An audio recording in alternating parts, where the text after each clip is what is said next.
Hello बच्चों, कैसे हैं आप। मैं आपकी टीचर सुमन शर्मा एक बार फिर से अपने चैनल पर आप सभी बच्चों का स्वागत करती हूं और आशा करती हूं कि आप सभी बच्चे भी मस्त होंगे, बिंदास होंगे और प्रसन्नचित होंगे। तो बच्चों, आज मैं आपके लिए पलाश हिंदी पाठ्य पुस्तक कक्षा 2 से आपको समझाने जा रही हूँ। आई होप आप ध्यान से सुनेंगे।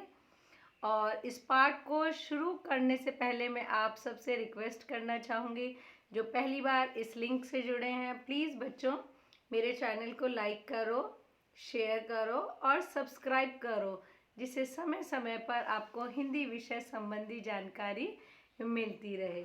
तो बच्चों, शुरू करते हैं। पलाश हिंदी पाठ्य पुस्तक कक्षा 2 से एक प्यारी सी कविता उमड़ घुमड़ कर, जिसे आप सिर्फ पढ़ने के लिए कर सकते हैं। शुरू करती हूँ बच्चों। उमड़ घुमड़ कर, घूम घूम कर, आसमान को चूम चूम कर, कभी सफेद तो कभी है काला, कभी भागते घोड़े जैसा। यहाँ पर कवि जी ने बताया है कि इसके कवि हैं रियाश जैन जी, जिन्होंने बताया है कि जो बादल हैं ये उमड़ घुमड़ कर आ रहे हैं। कभी तो ऐसा लगता है कि ये आसमान को चूम रहे हैं, कभी इनका रंग सफ़ेद हो जाता है, कभी काला हो जाता है। आप सबको पता है कि जब बादल काले होते हैं मेघ, तो ऐसा लगता है जैसे बारिश आने वाली है। तो जैन जी ने कहा है कि आसमान उमड़ घुमड़ कर आ रहे हैं और वो काले रंग के हैं, कहीं पे सफ़ेद रंग के हैं। ऐसा लग रहा है जैसे कि घोड़े भाग रहे हैं। बादलों में भी आकृति दिखाई देती है। मेरे दादा कहते थे तुझ में परियां रहती हैं, धरती पर बारिश लाने वाली तुझ में नदियां बहती हैं।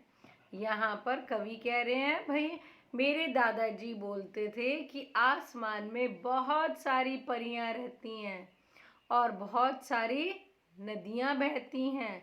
क्योंकि आपको पता है कि जब बारिश होती है तो बूंदें गिरती हैं।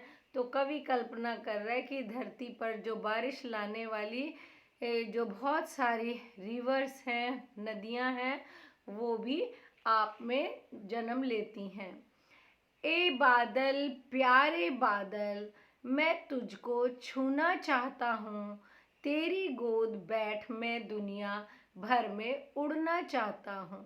कवि कह रहे हैं ए प्यारे बादल, मेरे प्यारे से बादल। यानी इस कविता से ऐसा लगता है कि कवि को प्रकृति से कितना लगाव है, कितना प्रेम है, और वो ये चाह रहे हैं कि बादल मैं तुझे छूना चाहता हूँ और तेरी गोद में बैठकर बादल जैसे कहीं पर भी घूम सकते हैं, ऐसे मैं तेरी गोद में बैठना चाहता हूँ और फिर पूरी दुनिया की सैर करना चाहता हूँ। आई होप ये कविता आप सब बच्चों को बहुत पसंद आई होगी और आप इसे मौखिक रूप से याद करें और अपनी कक्षा में सुनाएं। ओके बच्चों, बाय, टेक केयर।